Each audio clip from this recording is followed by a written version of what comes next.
Uhum. Mas, recentemente, eu fiz uma fala para uso regional de Marília e falei exatamente isso. Como é que eu vou falar para uma mãe durante um atendimento, ela chorando, sofrendo a perda do filho, que ela não pode chorar? Uhum.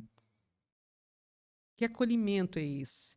E outras vezes, ninguém mais em casa aguenta mais ela falar a respeito disso. Uhum. Se eu, no atendimento fraterno, eu não tiver essa postura, né, esse cuidado, essa empatia, Uhum. eu não vou estar fazendo o meu trabalho, eu não vou estar atendendo da maneira correta. A Não, gente tem perfeito. muitas coisas que exatamente esse ponto que você falou a respeito desse tipo de atendimento, se a gente levar, por exemplo, alguém que perdeu um ente querido pela via do suicídio. Chega no centro espírita, o trabalhador que não estuda, ele às vezes pode falar algo que não está acolhendo, que não está consolando. E a nossa doutrina é consoladora. Uhum. Quando você lê no livro dos Espíritos, qual o estado da pessoa que desencarnou pela via do suicídio, ele fala que a sorte não é a mesma para todos. Uhum. Como é que eu vou falar para essa mãe, né, que ela pode ter vindo de uma igreja católica, pode ter vindo de uma igreja evangélica ou de outro segmento religioso, que o filho dela está assim, está assado, eu não sei. E mesmo que eu soubesse, o local do atendimento fraterno não é local de revelação. E mesmo que eu tivesse essa mediunidade, que eu não tenho certeza se essa informação é correta. Como é que eu posso afirmar algo que eu não tenho como ter certeza? E é interessante que o nosso documento orientador, em uma das dicas importantes, ele fala assim, ó, não prometer nem estabelecer certezas absolutas. A função do atendimento fraterno é orientar a pessoa de tal forma que ela tome conta de sua vida e passe a solucionar os seus problemas.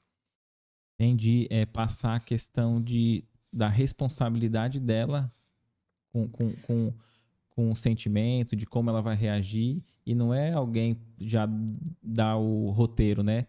Porque vamos supor, a gente tem recebido muita mensagem assim: perdi fulano de tal, quero notícias dele. Às vezes querendo psicografia, querendo alguma mensagem assim, como proceder? Porque aí a gente não vai forçar um intercâmbio, né? Não é esse O atendimento fraterno não é para isso. Tá. Né? E, na verdade, a gente tem que lembrar que o primeiro atendimento, o primeiro acolhimento é na recepção.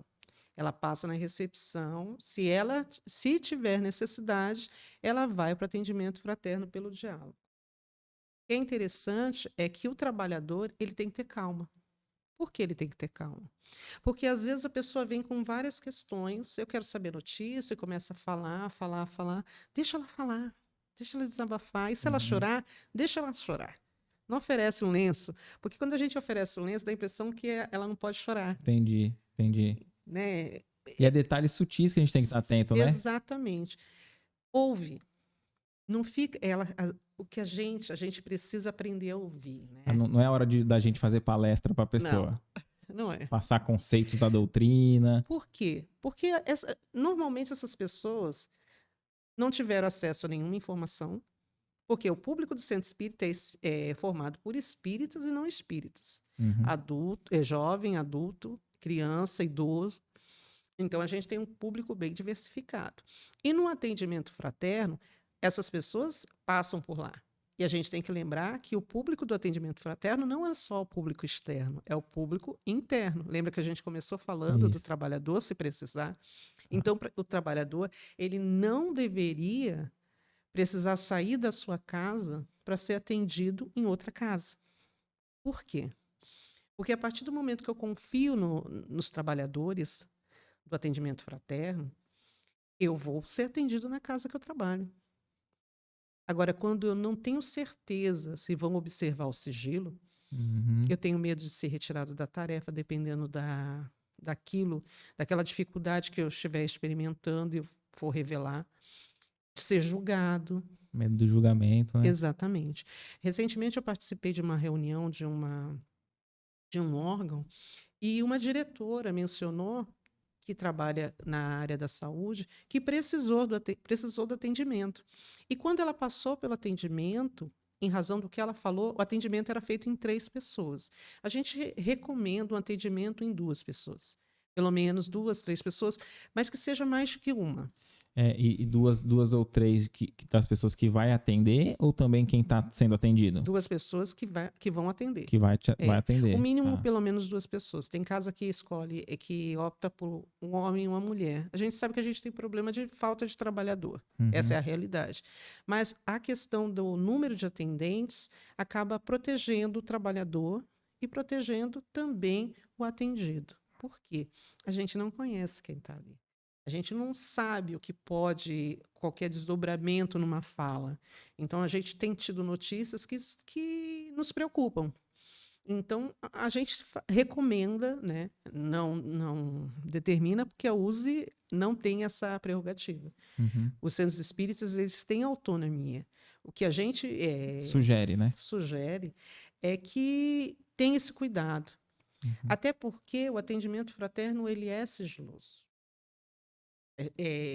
Algumas questões que envolvem o atendimento fraterno nos preocupa porque quando o trabalhador que está no centro espírita percebe que esse sigilo não é resguardado, ele é o primeiro que não vai fazer uso desse serviço.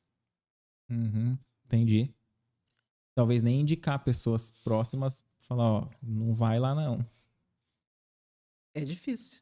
E é um serviço tão importante. Se o trabalhador tivesse consciência da necessidade da capacitação, de saber as especificidades da área, da atividade que ele está atuando, com certeza, muita coisa que acontece não aconteceria. Então, nesse caso que você disse, o primeiro ponto a ser destacado é a recepção, a importância de receber bem.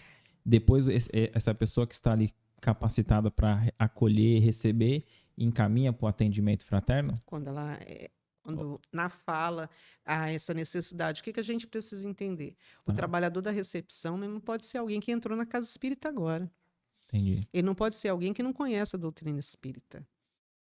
Ele não pode ser alguém que não tenha tido nenhum treinamento. Por quê? Porque ele pode reproduzir ali na recepção alguma fala ou algum comportamento discriminatório, por exemplo.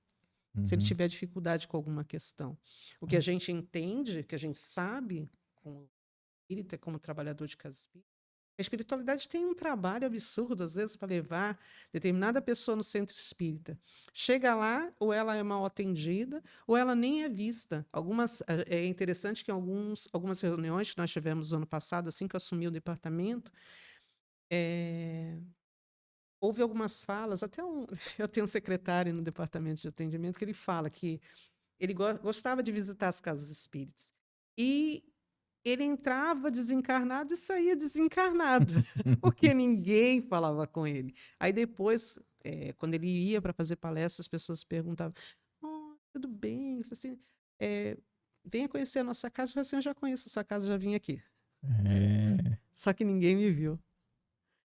Imagina, a espiritualidade faz um esforço para te ajudar, te leva no centro espírita, e você não vai vê lá a que você vai ser pessoa. acolhido. Olha isso.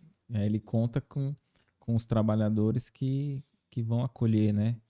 E como acolher? Acolher não é algo difícil. Porque às vezes a pessoa deve estar passando por um drama tão profundo, mas ela não vai chegar, às vezes, desesperada falando para a primeira pessoa que veio da casa, né? Às vezes ela precisa ser despertada, né? Para se sentir estimulada a falar, se ela quiser falar. Dependendo da religião, a pessoa chega constrangida. Então, o trabalhador ele tem que perceber, tem que estar prestando atenção naquela pessoa que chegou. Aquela pessoa, quando eu estou atendendo, ela é a pessoa mais importante do mundo para mim. Não tem ninguém passando, não tem trabalhador dando oi, não. Meu foco é ela. Então, a partir do momento que eu presto atenção no que ela fala, eu dou atenção a ela, eu presto atenção no que ela fala, eu estou acolhendo. E eu vou ouvir, ela vai falar se tem necessidade do atendimento fraterno pelo diálogo e vai ser direcionada para o atendimento fraterno pelo diálogo. O que acontece é que às vezes nem esse atendimento ocorre, porque a pessoa entra e sai e ninguém vê. Olá, você acabou de assistir um corte do nosso episódio completo. Para ter acesso a esse vídeo na íntegra e entender o contexto geral do tema, acesse nosso canal Recomeçar Podcast Espírita. Também tem um link aqui em algum local desse vídeo. Se inscreva e ative a notificação.